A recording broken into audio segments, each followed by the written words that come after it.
Good morning. Thank you for joining us today. We're excited to talk about ExpressRoute, talk about some of the new features that we're introducing or shipping, things like IPv6 on Microsoft peering. We're merging the peering, simplify how we deploy it. We have some interesting demos on monitoring. We also want to talk about some of the lessons learned kind of in the trenches, things that we've seen, some challenges customers have had, and give kind of our perspective and best practice guidance on how to deploy ExpressRoute and maintain it. So to start off with, though, here's kind of a canonical picture of ExpressRoute. So what is ExpressRoute? Fundamentally, it's a way to get to the Microsoft cloud bypassing the internet, which is a really cool concept because normally when you think about networking, everything's about Wi-Fi, internet connectivity. But before the internet, we did have private networks. So we have a simple way to get into the Microsoft network. And if you were able to see our State of the Union address, you can see that we have a global network. And I'll talk quickly about that and how we leverage that and how we try to simplify your connectivity and give you a more predictable, more reliable experience. But fundamentally, ExpressRoute is, in its simplest form, these BGP channels, and we advertise Microsoft prefixes over them. And we do different things with the packets depending on how they come to us. So if you look at this picture right here, the customer network, the packets flow in, and we have these different peerings. So if you look at that light blue peering, that comes to Azure Virtual Network. So we call that private peering. So this is your RFC 1918 space, so your private IP addresses. And so RFC 1918 is fundamentally overlapping address space, right? So the blue company, the red company, the green company, the orange company, everybody's using the same 10 dot addresses, 192 addresses, 172 addresses. So our guarantee to you is that we keep the traffic isolated. So what happens when it hits the Microsoft Edge, we're actually going to tunnel that into the Azure Virtual Network. And so that's how we keep the isolation within our network. We're a multi-tenant cloud. Now, because we're tunneling that, we need to take the tunnel off. And so when you come in on that path, that light blue path, you have to come in through a gateway. And so we have different ExpressRoute gateways there to take the tunnel off. And that's really depending on performance. Our gateways are active-active. You can get gateways from 1 gig all the way up to 9+ gigabits, depending on your needs. And you put the gateways per virtual network. We have other topologies where you can have virtual network to virtual network, and we'll talk more about our best practice guidance around that. So that's getting traffic into the virtual network. And our vision here is we want the network to disappear. We want it to feel like it's your data center. And so we have different deployment models to make that happen. But fundamentally, imagine you have like a 10.1 subnet on premise, a 10.2 subnet in Azure, and it just works. Okay, and that's how we drive that. Now, the purple channel there is to get to Azure services like storage or SQL. Now, when we come into that path, we're going to NAT that traffic, right? So that traffic is going to use the ExpressRoute IP, the ExpressRoute router's IP when you come in here. And so that's visible to you as the customer because if you're going to put ACLs on, let's say you want a SQL ACL, you need to use our IP. So that's how we started out with this. And then the third channel, you see the orange channel, that's what we call Microsoft peering. That traffic just comes in and we just drop it into our global backbone network. And that's how you would reach Office or Dynamics 365. Right, so that's kind of how we started out with ExpressRoute. Now, you'll see changes where we're going to merge some of those peerings to kind of simplify it. We just want you to think about public IPs coming in versus private IPs. So on the blue channel down there at the bottom, it's private IPs coming in. On the orange and the purple channel, it'll just be public IPs. So it'll be simple. So you have access now to our global backbone network. And that's really what we want to show you. Now, on the ExpressRoute side, when you get an ExpressRoute circuit, get two. So we always deploy our routers in pairs for HA. And so we make a big distinction between high availability HA and disaster recovery DR. So HA at the Metro site, so the ExpressRoute Meet Me site, you get a circuit that comes in through a partner and it goes across two physical routers. Those routers are active-active. They never talk to each other, so we use BGP. So everything on ExpressRoute is industry standard. So our magic, if you will, our SDN, is how we automatically, on the fly, program the routers on demand. So that's really what we focus in on the manageability and scalability side for our side. So you have the circuits going across the two routers. Now, what's interesting here with ExpressRoute, and we hope you understand, is the business model that we have. So customers are not allowed to come directly to our networks. They have to come through a partner, right? And we have different types of partners. And the business model is that the customer has a financial relationship with the carrier, with our partner, and they have a financial relationship with Microsoft. And we don't get involved with that. So our goal, and I'll show you in a moment, is to build this fair global ecosystem of ExpressRoute networking partners, and then you as the customer can pick the right one for you. And we encourage competition in that, so our partners have different SLAs, different services they add on top of ExpressRoute, on their side of ExpressRoute. But there's a very clear demarc here where you connect the CPE, the customer premise equipment, coming into the partner, and then coming into the Microsoft Edge where we have the ExpressRoute routers. Now, in terms of connectivity models, one of the visions is that we want your hardware, your data center, to be like it's inside of Azure. And so one of the models we have is the colo model. And in that, imagine you buy a rack or a cage at one of our colo partner sites. We try to put our ExpressRoute sites within 2 milliseconds of the Azure data center, so Azure Compute. And so at 2 milliseconds, it actually does feel like you're in our data center. And the nice thing about it, so we're a standard multi-tenant cloud, so everything we do is standardized. But you may have some hardware that doesn't quite fit in Azure itself, right? There might be some legacy hardware, mainframe, mini-frame, just old stuff that it's not ready for the cloud, but you want to take advantage of the cloud. So at 2 milliseconds, you can use Azure Compute 2 milliseconds away, hitting your database in the colo partner. The nice thing about that model, you have physical custody of your data. So it's yours, right? And so conceptually, you can just click the link, and you cut the link to Microsoft. But you have the scalability of the cloud, which is very nice. You just spin up these VMs on demand, and you get the promise of the cloud, but again, you have custody of your data. Compliance people like this story. We have a lot of deployments this way. And again, it just depends on what your requirements are. Now, if you're not in the colo, the other thing you can do is get Ethernet, right? So an Ethernet connection to the ExpressRoute routers. In this case, though, you're responsible for managing layer 3. So we have a whole ecosystem of Ethernet partners. And then the other thing is maybe we have a layer 3, your IPVPN. So let's say you have an MPLS provider providing your WAN. You may have hundreds of sites. We have customers with over 300 sites connected into a WAN. Basically, Microsoft becomes sites 301, 302, 303, 304, 305 for these global companies. Right? So we have these different models. Now, from our side, on the ExpressRoute side, it's all the same to us. The partner, whether it's the colo partner, the Ethernet partner, the MPLS partner, their job is to terminate the traffic on their side. So we actually don't care what the protocol is. It stops there, and then it hands off to us, again, Q and Q. So interstandard protocol comes to ExpressRoute, and then depending on the channels, whether we're going to tunnel it in, NAT the traffic, or just drop it into our backbone. But it's all the same to us. It's the same price, the same experience on our side once you get into our routers and into the Microsoft Global Backbone Network. So we do have this global network. We're all over the world. We have a couple different SKUs around this.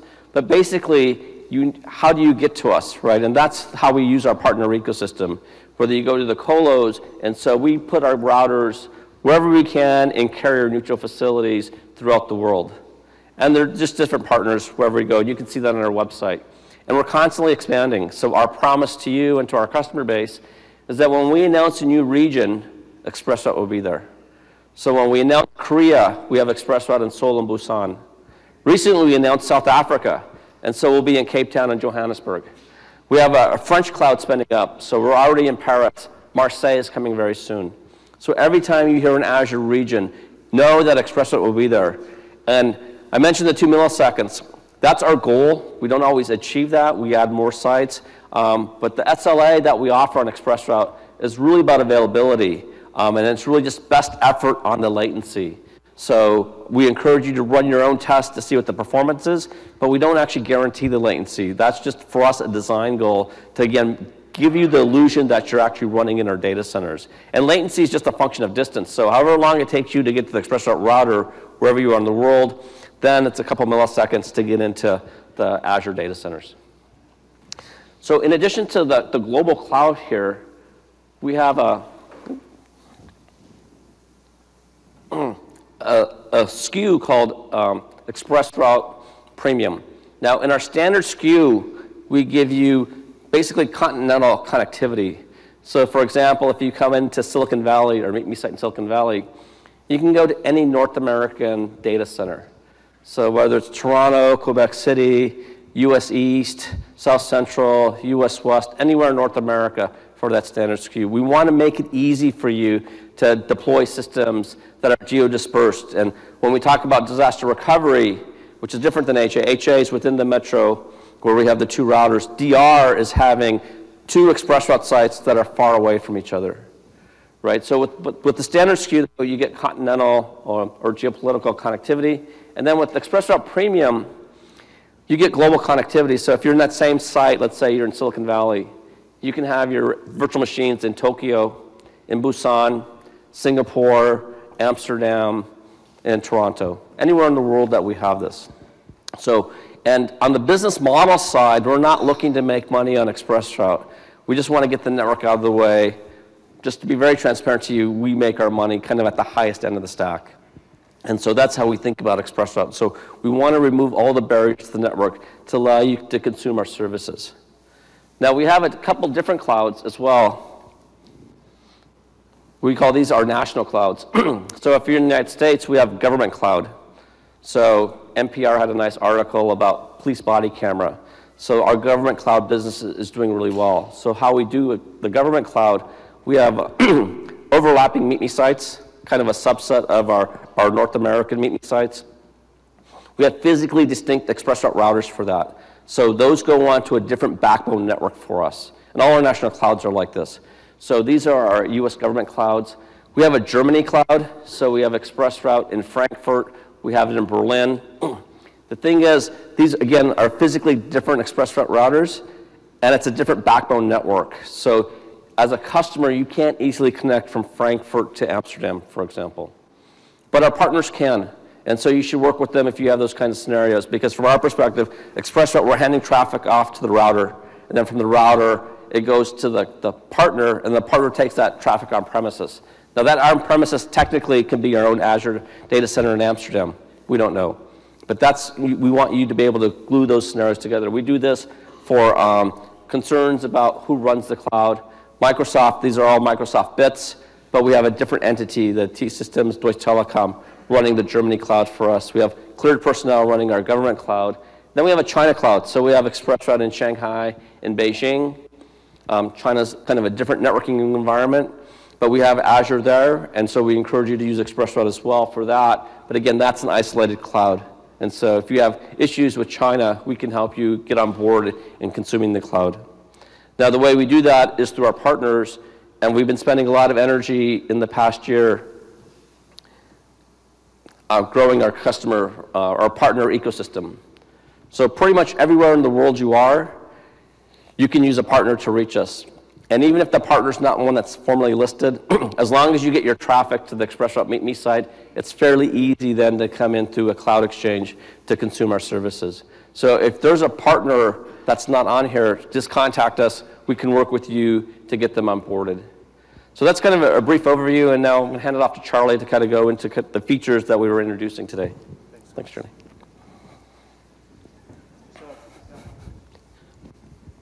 A self-intro. Okay. I'm program manager on Azure networking. I'm focusing on hybrid networking solutions for the past few years. I have a few topics to cover, and I'll start with the features we released since the last Ignite. Now, for the first feature, I believe most of you have never heard of it. But if you know about ExpressRoute, you know that to connect your virtual network to ExpressRoute, you need to set up a virtual gateway, virtual network gateway.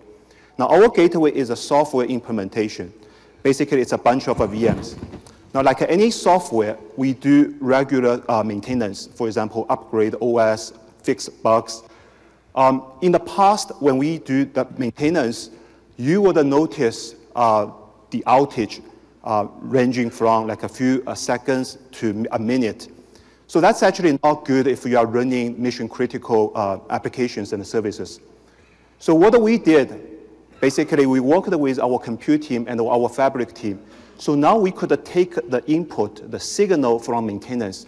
So every time before we do the maintenance, we basically actually fail over the traffic. I mentioned the number of VMs. It's a PaaS service. We fail over traffic gracefully from one VM to another. So technically speaking, we drain the connections.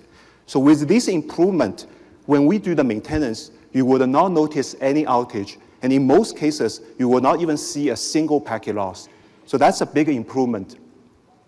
So next thing is, many of you want to know when we are doing this maintenance. So now this information is available on Azure portal. You log on to Azure portal, you can see when we do this maintenance. One example is the prefix update. So we advertise, Azure IPs, Office IPs on ExpressRoute. We actually publish these IPs, we update these IPs regularly as we continue to build our services, expand our DCs. You can see this prefix update on Azure portal. Now, we also do physical router maintenance. We don't do it as frequently as a prefix update, but we do once in a while. We send a notification to our partner. Ross mentioned customers are connected to our partners. So we send this router maintenance to the partners so they are well prepared. They know what's coming. And in some cases, some of the service providers also notify their customers so the customer can get a notification from us, also from the service provider. Connection weight is a routing feature. So basically, you can connect your virtual network to multiple ExpressRoute circuits for redundancy. So this feature basically gives you the ability to pick a connection on which you want to send the traffic. Okay, I have a scenario. I will have a deep dive into this scenario, talk about how you can apply this technique. Now, route filter for Microsoft peering is actually a very new feature. We launched this feature in July. So just to give you some context, now we have this Microsoft peering. We advertise hundreds of routes on this Microsoft peering. It caused some problems for some customers and some service providers because they have small routers or their VPN network cannot accommodate that many routes. So we actually invented this feature to support these customers. With this feature, you can configure a route filter. You can select the services you want to enable on Microsoft peering. Right. Once you enable this route filter, you will only receive the routes for the services you want to enable. So that significantly reduces the number of prefixes you will receive and your service network provider will receive.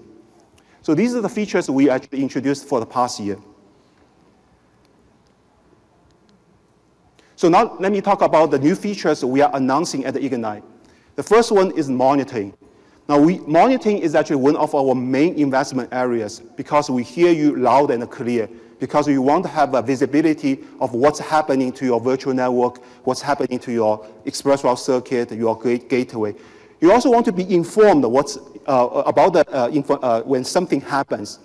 So we actually we are adding a few new functionalities. The first one is a resource health check. This is actually not a new feature. If you are familiar with our VPN gateway, we have this feature for some time. The feature basically is designed to give you a quick view of the status of your circuit. Is it up? Is it down? A nice feature about this is you can have a historical view of the status, like here. So you can see when we are doing, for example, if we are doing the maintenance, the router maintenance, you will see the circuit actually will go down. May blip, actually. We are also adding circuit metrics in Azure Monitor. So last year, we provided the bytes in, bytes out information. Now we actually provide the throughput information. So in Azure Monitor, you can actually see the egress and the ingress throughput. So that's actually give you a sense that you can actually find out your bandwidth utilization of your circuit. I'm also happy to talk about, we actually have another feature, Network Performance Monitor. It's a new feature added in Microsoft Operations and Management Suite. It basically gives you, it can allow you to test end-to-end connectivity from your on-prem to any endpoint to Microsoft. Actually, we have a demo. Bala will talk more about this. We're happy to announce the support of IPv6 for Office. Office supports IPv6 for some time. Office has supported this dual stack IPv4, IPv6 for some time. So now we are advertising V6 IPs on Microsoft peering. We also announced V6 support at the last year's Ignite. So that basically we support Azure VM's VIPs on internet. So you can access this V6 VIP from the internet. Now we actually make these VIPs available on ExpressRoute as well. So you can access these Azure's V6 VIP through ExpressRoute. So Ross actually mentioned about, talking about the ExpressRoute, we support the 3 PAing. Moving forward, we actually want to merge Azure Public PAing and Microsoft PAing. So basically, we want to make Azure Public Services available on Microsoft PAing. So with that, it has a number of benefits. First, it simplifies your management. You only need to manage two PAing, 2 routing domains instead of 3 routing domains. Second, it also enabled some scenarios that including allow the SaaS service hosted on Azure talk to your on-prem. I'll have some slides to talk about that. Now, with the new route filter I just mentioned, you can select which regions you want to enable on this new Microsoft PAing. So again, you can control how many routes you want to receive. We will continue to support Azure PAing. If you have Azure PAing, we'll continue to support. In some future, we basically will work with you to help you migrate your services from Azure PAing to Microsoft PAing. We'll share more details with you. So with that, I'd like to welcome Bala to come onto the stage and to do a demo of NPM, Network Performance Monitor. Bala. Thank you. So ExpressRoute monitoring basically gives you the ability to look at the basic characteristics of an ExpressRoute circuit, including bandwidth, latency, loss, and also it automatically discovers the topology between your on-prem and your ExpressRoute termination, whether it is in the Microsoft pairing, public pairing, Azure pairing, or your private pairing.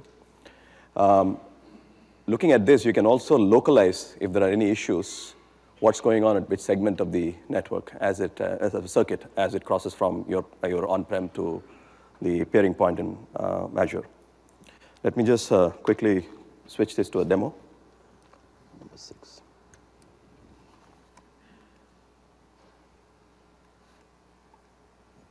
I need the password to unlock this. So, okay, thank you. As mentioned earlier, this is a solution under what we call Network Performance Monitor, which is an Azure solution for network monitoring. It basically works. I'm sorry.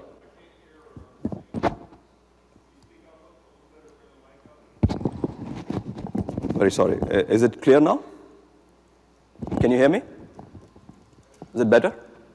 Okay. All right. Sorry about that.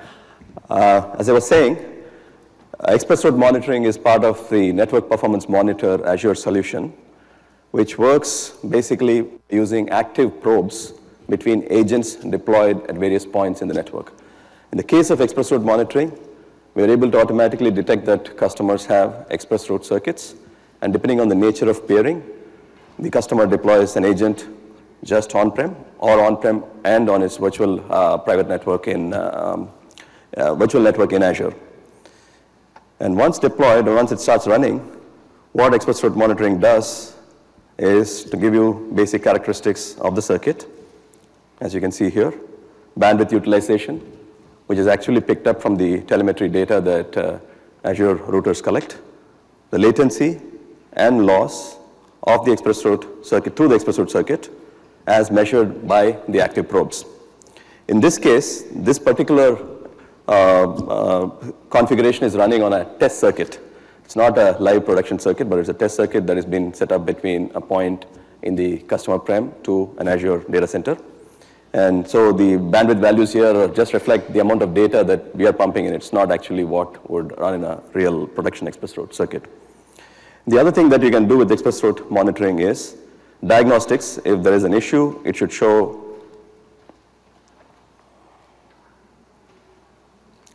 whether something is going right or wrong. Sorry, this is a bit slow here. So in this case, things are just fine. We have only one circuit. And you can also look at the topology. of the entire connection between your on-prem and the Azure point of termination. So as Ross showed in his diagram, there is a customer prem, which is shown here on the right side, and the Azure termination point. This shows both the primary and the secondary ExpressRoute circuits. And if you hover over the various points, you can see the data about, this is the Microsoft primary edge, the secondary edge. It shows latency as measured at this point. If it is below a certain point, it just shows 0. It's no measurable latency there in these links. And this actually shows the ExpressRoute segment between your end-to-end path between your customer prem and the Azure VNet. So you also have the ability, when you find a diagnostic issue, I mean, this is a continuous monitoring system if you are actually looking at it at multiple points in time, but when you find an issue, you can actually go back and look at what happened at a particular point in time in the past. So we keep track of the measurements over a period of time depending on the kind of subscription you have. The retention is based on what you subscribe to. So there is another session that is happening on 28th that gives you, more details on ExpressRoute monitoring and goes in depth into this capability that we have. Thank you. This feature is in topic. And if you have OMS, you can use it at any time. Yeah. Right. So now we are, as a public cloud service provider, we build a platform so others can build a solution on top of it. So next, I'd like to welcome Joe from Arista Networks to talk about the monitoring solution they build, so you can have a choice.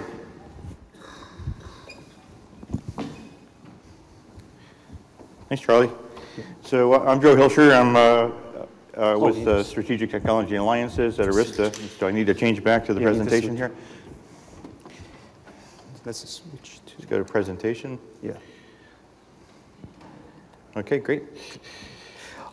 So we made an announcement at Arista Networks. We're partners with Microsoft. Made an announcement last week for a new solution that we're introducing.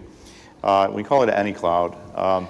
It's a solution of routing layer of technology that's been in development for the last 12 or so years at Arista, currently deployed in all of our physical network switching and routing platforms.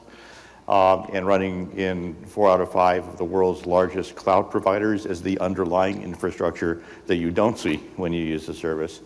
What we did is we have taken the core routing switching code that we sell in our physical platforms. These are platforms that are top of rack and core switches that support up to 600 ports of 100 gig Ethernet that have capability to be ready for 400 gigabit Ethernet in the next 2 years, and that support extremely high density and 25 gigabit Ethernet connectivity. So we've taken that code and we've added to it secure VPN tunneling, high availability features, traffic engineering, some of those things, and also a high performance software forwarding data plane. And with that, the same code, the same software image, or SWI, we call it, that runs in our high-end Arista switches is now available as what we call a virtual EOS, that's our operating system name, EOS, router that runs across any cloud environment. And with that, we also have been selling a platform called CloudVision for the last few years that is the aggregation point for management and provisioning and orchestration data across customers' networks. So this is an option in the Azure ExpressRoute environment where you can actually run the same software for forwarding and monitoring and telemetry collection across your Azure cloud deployment that you're running in your Arista-based on-prem data center. And you can extend that into cloud exchanges like Equinix or others by running either over an Arista physical device at multi-hundred gigabit speeds or by running your own instances of the VEOS router in that environment. So what I'm going to show actually is a quick demonstration of the monitoring capability of this platform. You heard Charlie and the Microsoft folks talk about streaming telemetry back from their ExpressRoute infrastructure to be able to collect data and look at it. And what we're doing is essentially the same thing. We use a gRPC mechanism to stream telemetry data from every instance of our vEOS router in the cloud and on-prem and other EOS instances running in your Arista devices.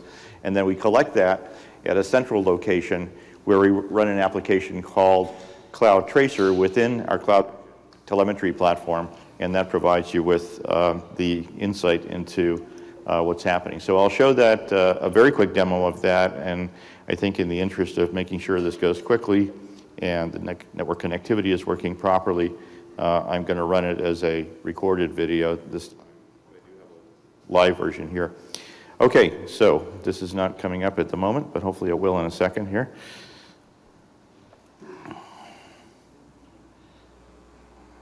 Let's just make sure it's happy. Okay, this is actually the live version. It seems to be the response time remotely is fairly slow. So let me just share with you the concept in a quick 2-minute video. I'll be demoing here is our new Cloud Tracer feature within CloudVision, which gives me detailed information about the latency, response time, and jitter from my EOS sources to various locations in the cloud. So here I have 2 different vEOS instances running within the Equinix data center, and I'm probing various locations within the Azure cloud. So you can see we've got them in Asia, the US, and in Europe. We also have a connection over the internet to the west location and a connection over ExpressRoute. So here you can actually see we've got much better latency numbers going over ExpressRoute than those that I get over the plain internet. If I click on one of these metrics, I can drill down into that metric and see the trends and the reports over time. So here's over the last few minutes what this particular statistic is showing me, and if I scroll down here, you can look at the history over a longer period of time. So if I'm looking for trends in what the characteristics of that link looks like, or if I'm even trying to nail down a problem that might have happened a day ago or a few days ago, I can go back in this view and take a look at exactly what the latency or the response time was over my connection to the Azure cloud at any given time.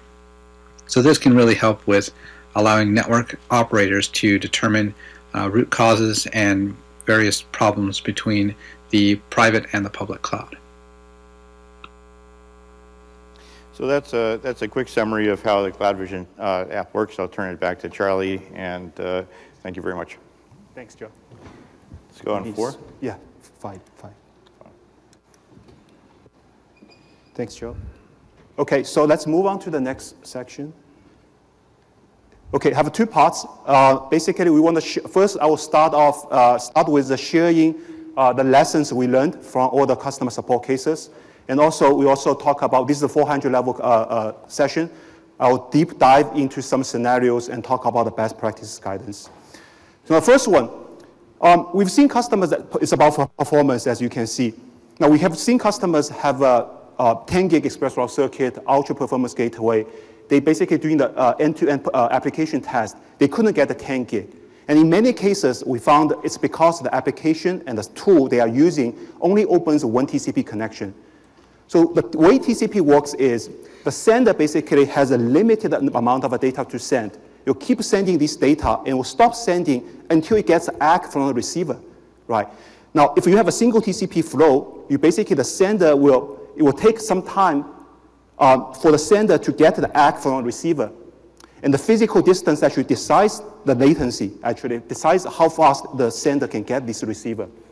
So really to overcome the problem, if you have a 10 gig circuit, you want to saturate the 10 gig pipe, the best practice basically is to use multiple applications or open multiple instances of the same application. That basically can help you to improve the performance. Now, speaking of application, most of the applications are TCP based. So TCP doesn't have IP fragmentation issue because the sender and the receiver sort of negotiate on the payload size. UDP is different. UDP doesn't have this negotiation. We found that customers who have a UDP application, in some cases, they set a very large payload size. And because of this large payload size, we the network basically will do IP fragmentation. And because of that, you'll see performance issue. Why? Because when you have this fragmentation, you actually may have out of order packet delivery. So our guidance for you is if you have a UDP application, make sure the payload size, the datagram size, is less than 1350 bytes. That basically will provide you better optimal performance. Now, I also want to talk about ExpressRoute circuit deletion workflow.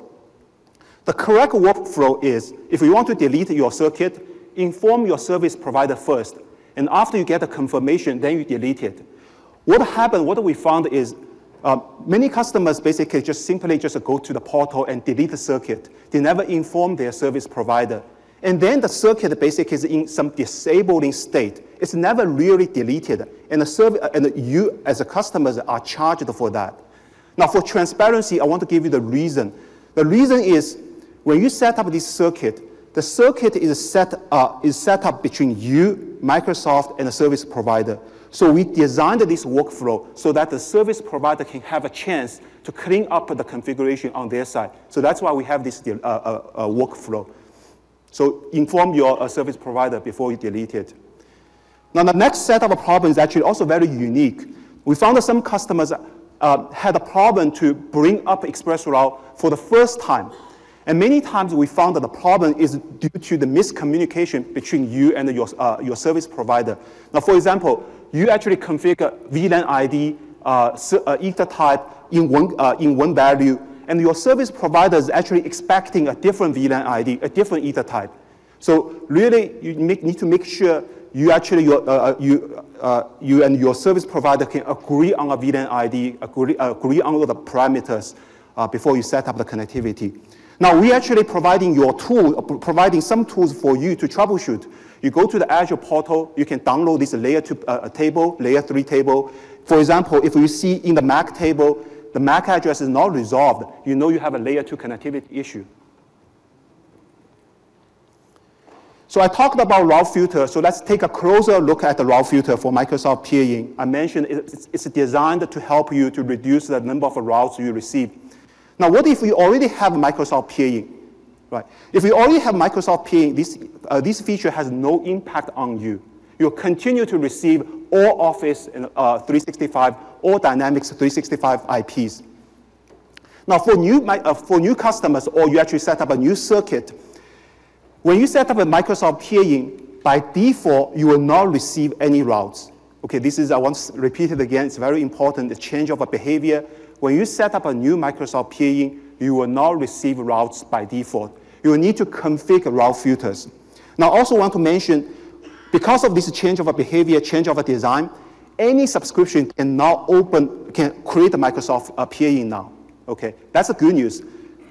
The other side is Office. If you want to enable Office 365 on Microsoft peering, you still have to go through the process. We do have a process. You have to work with your account team.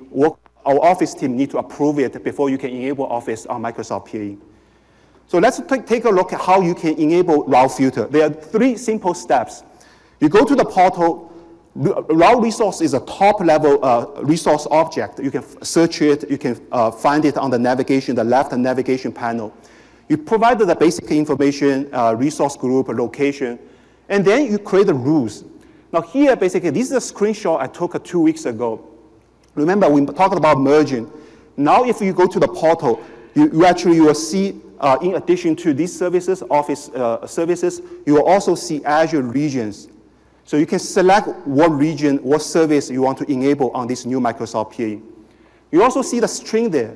The string basically is a BGP community value. It's a BGP community string.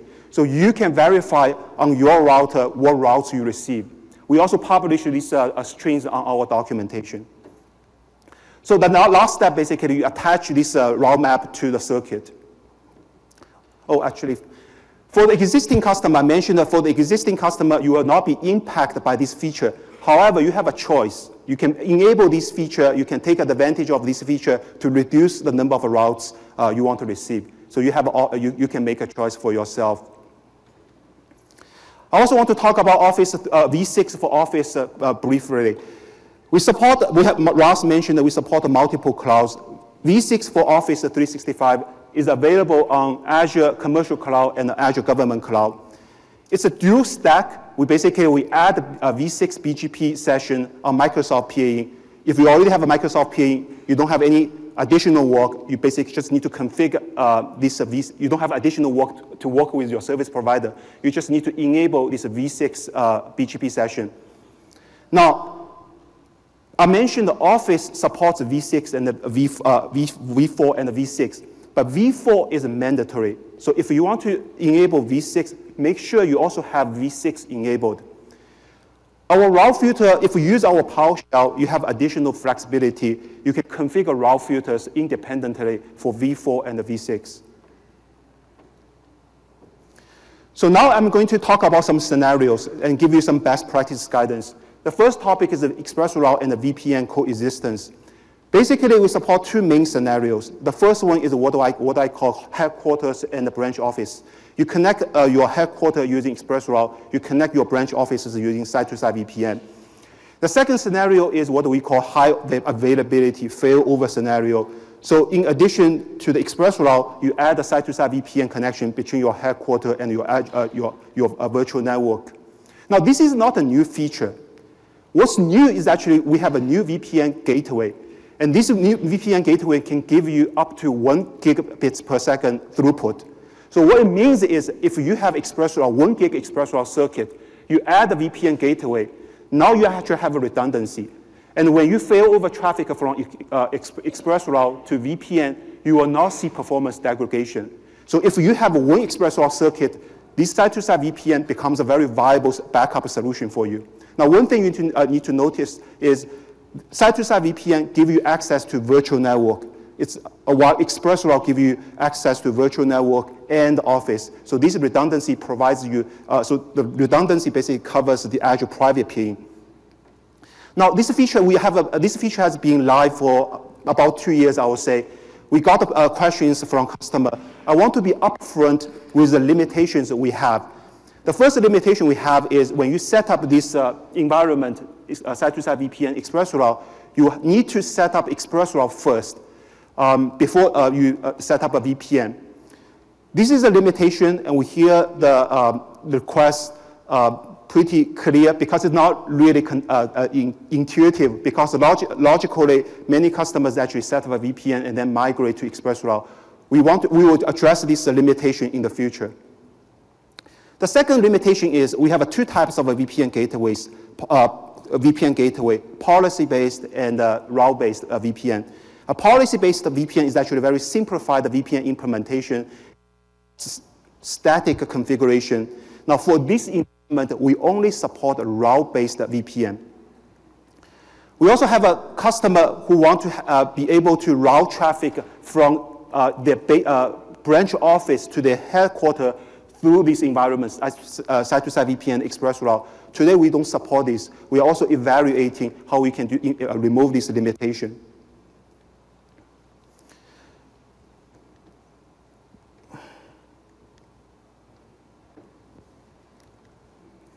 So when you have this environment, routing is a little bit more complex because you have a site-to-site VPN, you have a ExpressRoute. Now, for this headquarters failover scenario, we recommend you to run BGP. For ExpressRoute, we only support the BGP, but for site-to-site VPN, you have choice. You can do static route configuration and route BGP configuration. We strongly recommend you to do a BGP because when you have any change in your on-premise network, you don't want to basically the difference in configuration, static versus the BGP, mess up routing. Now, when it comes to routing, one common question is what traffic is sent on what link. The simple rule is basically longest prefix match rule. So let's give you an example.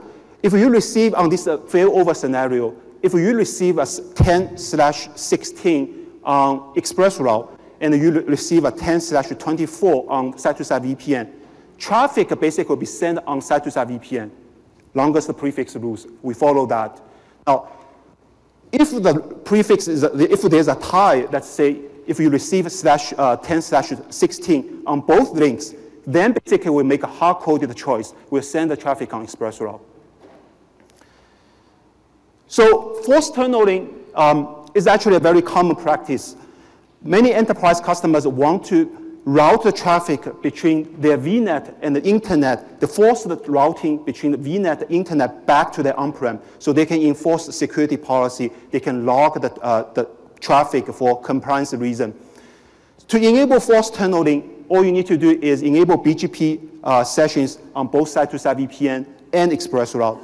Do not use UDR, because in the past, you can use UDR to enable forced tunneling for VPN. But remember, don't use UDR for this scenario. Now, speaking of forced tunneling, I want to talk about a specific problem. The problem is when you enable forced tunneling, you will break some Azure services in the VNet. Some examples are here: Azure App Service, Azure Batch, and Hadoop. Now, these are public services, but we give you the ability to create an instance of the service in your virtual network. The problem is this: these are still public services. They are managed services. Our management software will need to open a connection to the instance in your VNet for deployment, for upgrade, for even probing the status of the instance. If you have a forced tunneling enabled, you advertise the default route. This connection is established on public IPs because these are public services. The problem is the return traffic will go back to your on-prem, and this connection will be broken. Right? And our service management basically will say the service instance is actually dead. You cannot deploy it. So to overcome the problem, you can use UDR. So you configure UDR on the subnet where you create this instance, and you can say for this subnet, only send the traffic to the internet directly, rather than send the traffic to your on-prem. Now, if you configure /0, it opens the firewall, the security pretty widely. One way to overcome it is you specify the service management IPs. So find out the service. You can find these IPs on the service documentation. So now I want to talk about routing, optimizing routing. This is a typical scenario. Many customers actually have multiple ExpressRoute circuits deployed for redundancy purpose. So in this case, you have two circuits, one in the US East, one in US West. The goal is basically to route your users in US East to the VNet in US East, and your users in US West to your VNet in US West. Now, to optimize routing, you can play with the BGP attributes. You can play with a local preference, and you can also do for the traffic from you to Microsoft. And you can also do AS path prepending, use this technique to influence routing from Microsoft to you. I don't want to spend too much time on it because we actually talked about this at the last year's Ignite. So we also have a documentation on Azure.com. What I want to talk about in detail is the new feature I mentioned earlier, connection weight. We invented this feature to address a specific scenario. The scenario is for your VNet to VNet communication, VNet to VNet routing. Here's an example. You have two ExpressRoute circuits. You have four VNets in different regions. You connect these VNets to ExpressRoute. You have a fully meshed network. Now, when you have this fully meshed network, from each VNet's perspective, it actually has two paths to another VNet, right? So by default, we'll do ECMP-based routing. So we'll hash the TCP header and the UDP header. We do load balancing across the two paths. The problem is some connection will basically be hashed to a remote ExpressRoute site. And the worst part is actually it's unpredictable. Some connection will go to the local site, some connection will go to a remote site. Now to address this problem, we actually have this new feature, connection weight. So you can actually set the weight on the connection. So in this case, you can configure higher weight to the connection for the circuit to your local ExpressRoute site, right? Now, connection basically, traffic is bidirectional. So if you want to enable US West, US East, US West, and US West 2, make sure you configure the weight on both connections. I want to quickly go back to this scenario we talked about earlier. So now you can use a connection weight. You can also use an AS path, configure AS path to inference routing. If you happen to configure both for the setup, we basically will follow the connection weight. We sort of treat the connection weight as a static configuration. It will override the AS path. So my next topic is about asymmetrical routing. We also talked about asymmetrical routing before. Now here I want to talk about a specific scenario, SaaS hosted on Azure. Now as we continue to grow, we actually host multiple types of SaaS on Azure. Our first-party SaaS like Office, third-party SaaS, and even in some cases, customers actually host their own services applications on Azure.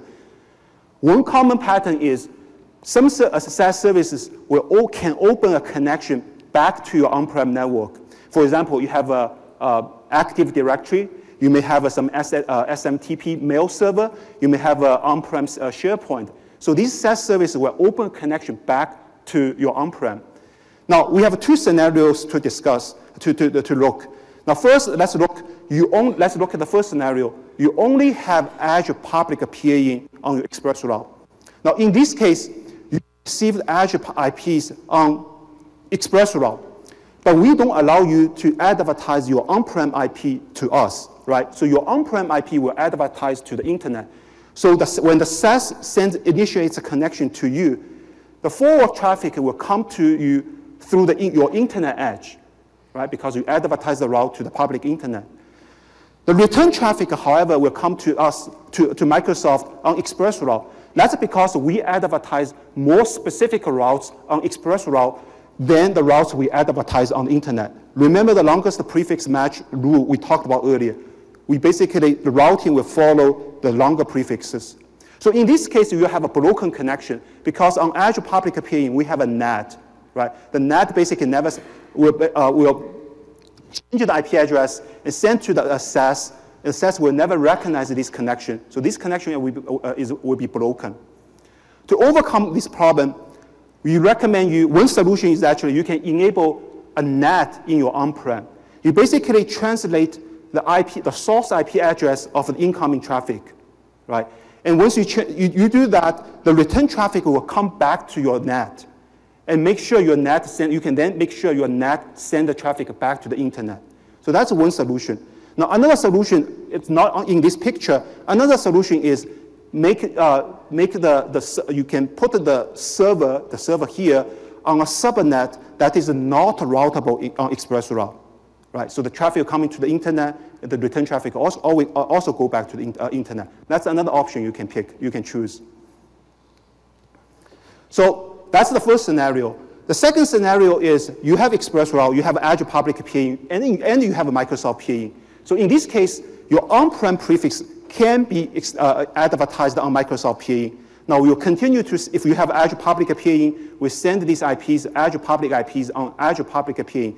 Then again, you have this asymmetrical routing problem because the forward traffic will be on Microsoft Appearing, the return traffic will be on Azure Public Appearing, and we have a NAT there, and we will see broken connection. We have two solutions.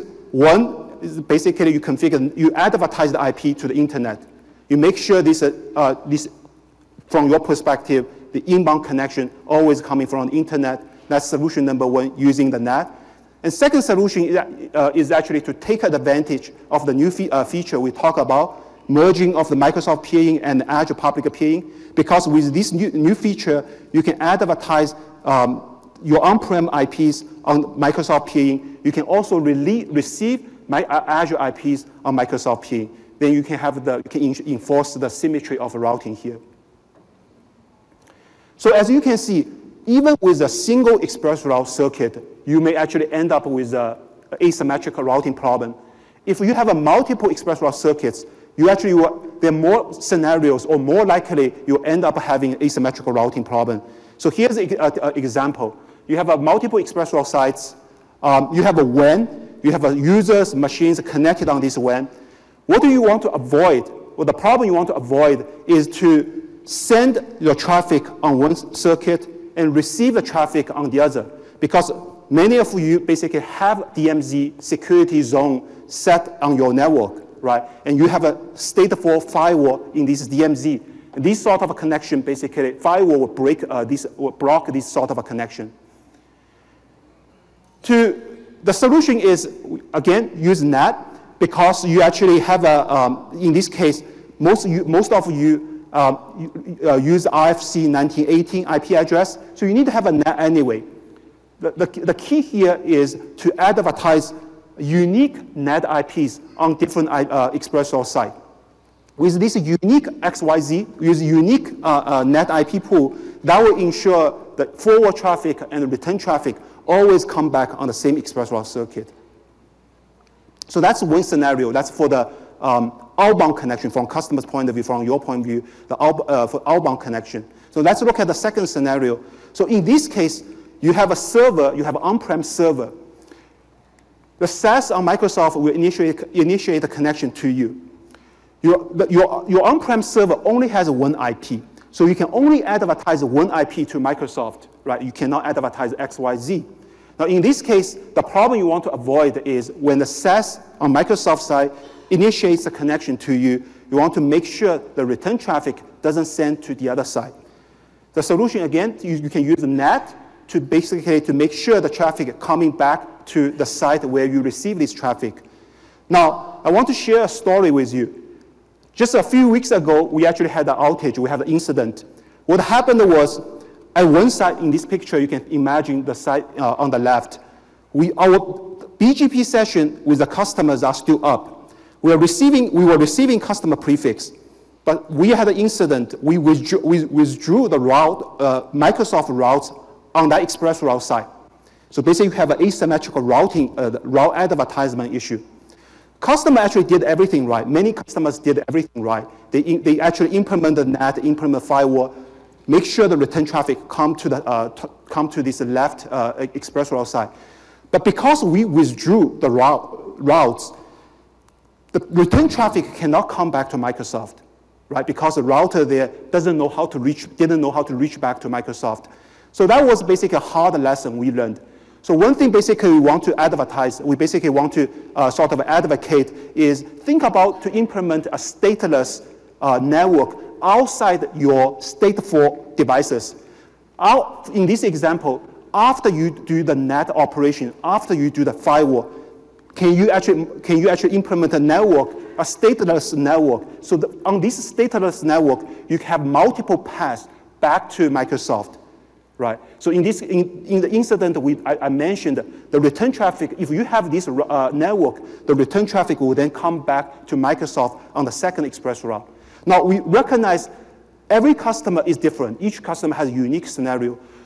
What we really want to recommend is when you have a failover solution, make sure you test your failover solution, schedule a maintenance window, enumerate all the fail cases and test all these failover cases. Make sure your failover solution address all of them.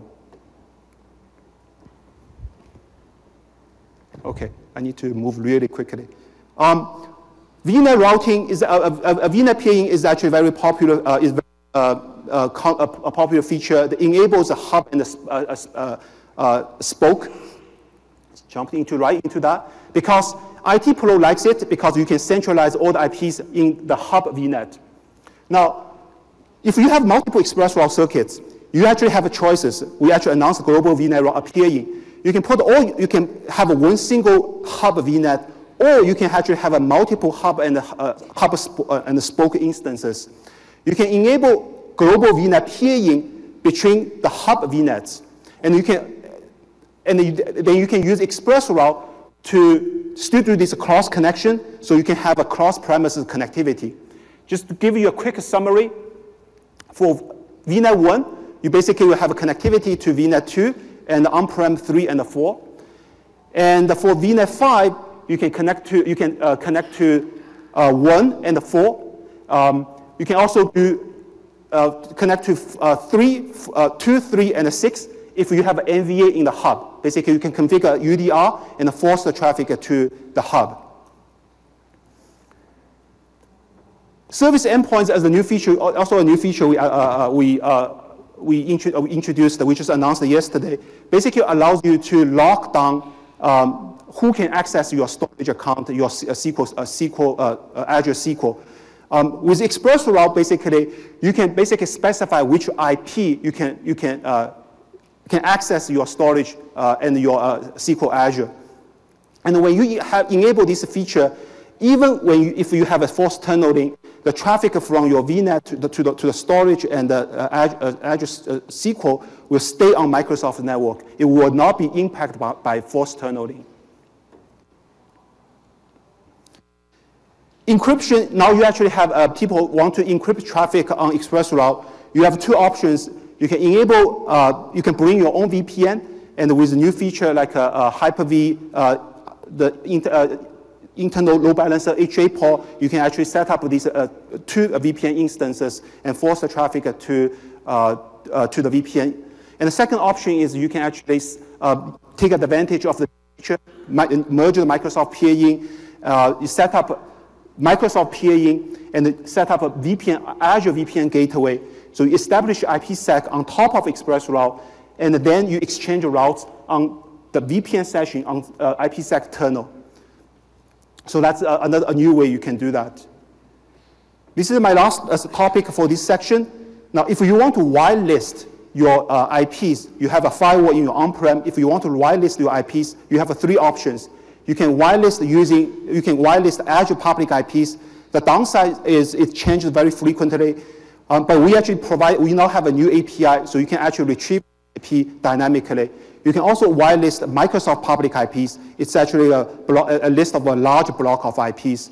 And what we really recommend is that you do the filtering based on URL. If you have a firewall that supports that, we recommend you to do that. Now, with that, I'd like to invite GK to come onto stage to give us a story about T-Mobile. Sorry, a little bit long. Yeah.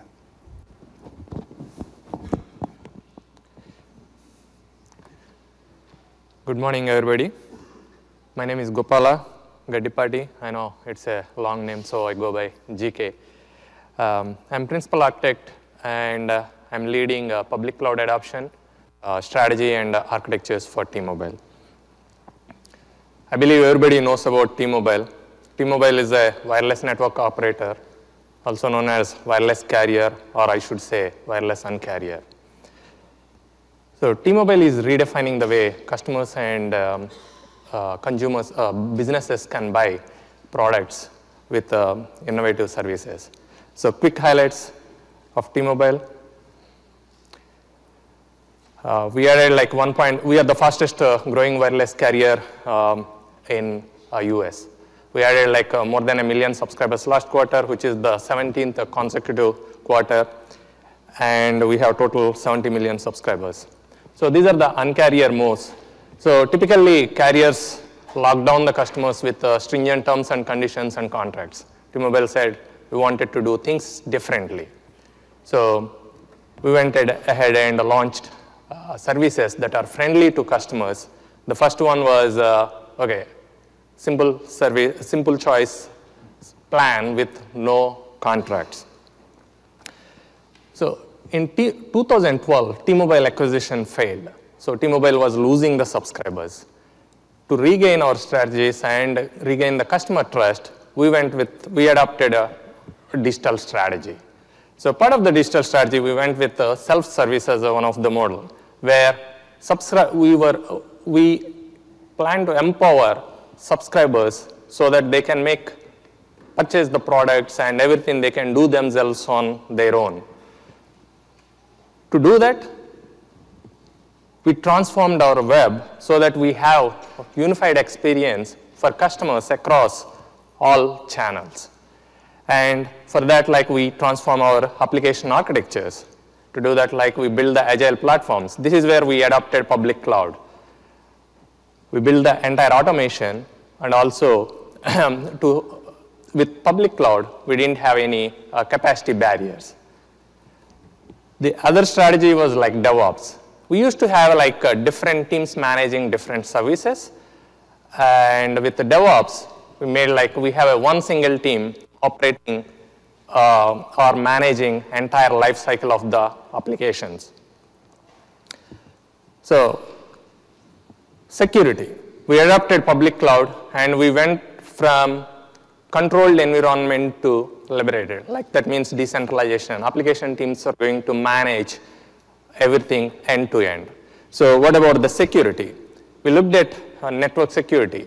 And with the cloud, we have data center applications talking to cloud applications. So what is the secure connectivity and other, what is the detection systems, et cetera. And we looked at the application security is the another consideration because applications running on public cloud. So what is the SDLC process and what are the data securities, how we can secure, how we can prevent attacks, HTTP attacks or DOS, DDoS, etc. And compliance. The next one is compliance. T-Mobile has a very stringent requirements when it comes to the compliances. We do every year like continuously external audits, internal audits, vulnerability managements, and all that stuff. Today I'll talk about Azure networking, how we implemented on based on the and meeting our audit and compliance requirement, and what is the network security. So if you see here, this is our T-Mobile data centers, and there, if you see all the reds are data centers and blues are our own fiber network connecting our data centers. We needed we have like a very big data platforms, and we wanted to process the entire data on cloud. And also we have a PCI, CPNI, all applications running on cloud. That's where to have a secure connectivity, we went with the 2 physical 10 gig circuits. Then we now have to have a geo redundancy, we went with Azure West and Azure Central locations. Azure provides you a dual ports at each location. So we are leveraging features to have a port redundancy. Even if one port goes down, the other port can serve the traffic. We don't have to fall onto the other circuit. Then segregation. As I stated, we have a PCI, CPNI, and different applications. We need to have our own dedicated virtual circuits. So we are leveraging Azure. We created virtual circuits for each and every subscriptions. And monitoring. So this Azure ExpressRoute, when it comes, they have ARP records and route tables available. They are very handy during the troubleshooting. We leverage this to do some of the whether the routes are up or like how long they are up. So some of those things. Now I'll quickly go through how what is our strategy and how we implemented subscriptions and VNets. Sorry. We created a separate subscription based on our T-Mobile information security standards and data classifications. We created different subscriptions for PCI applications, CPNI applications.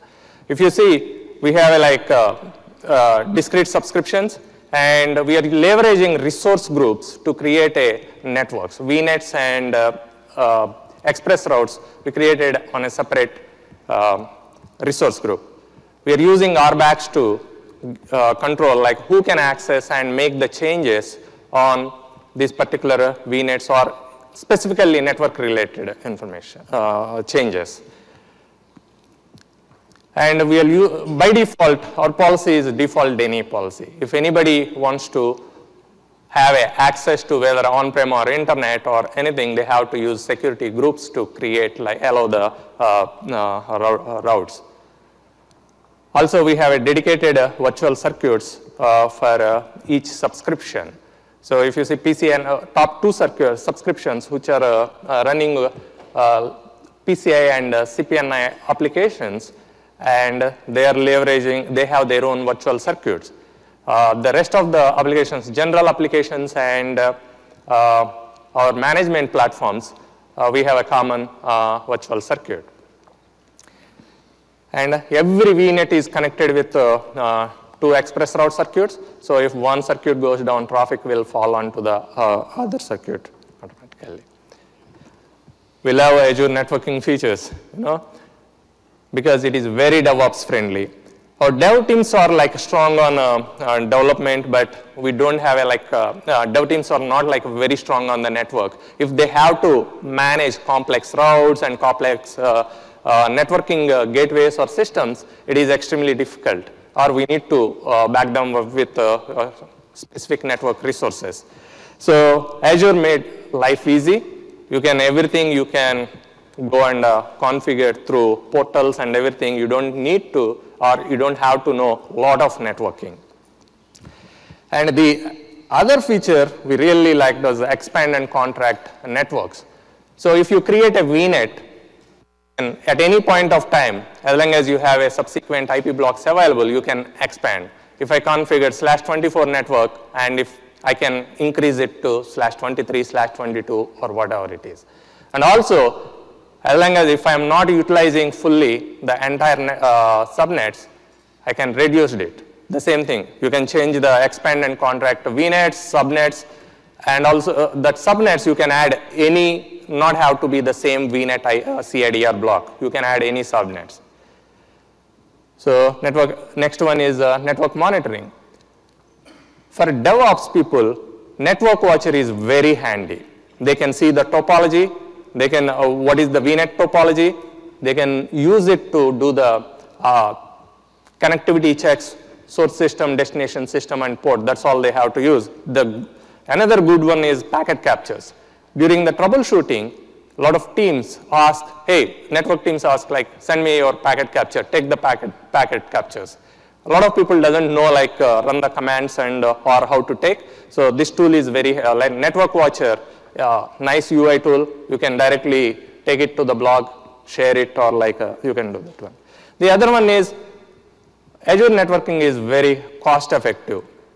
So you saw like on the previous slides, our data centers and network. We can reach anywhere from anywhere. All our data centers are connected with our fiber backbone, and we can reach from anywhere to anywhere. Same thing on Azure. Once you are on Azure, you can go to any region from any region on Azure network.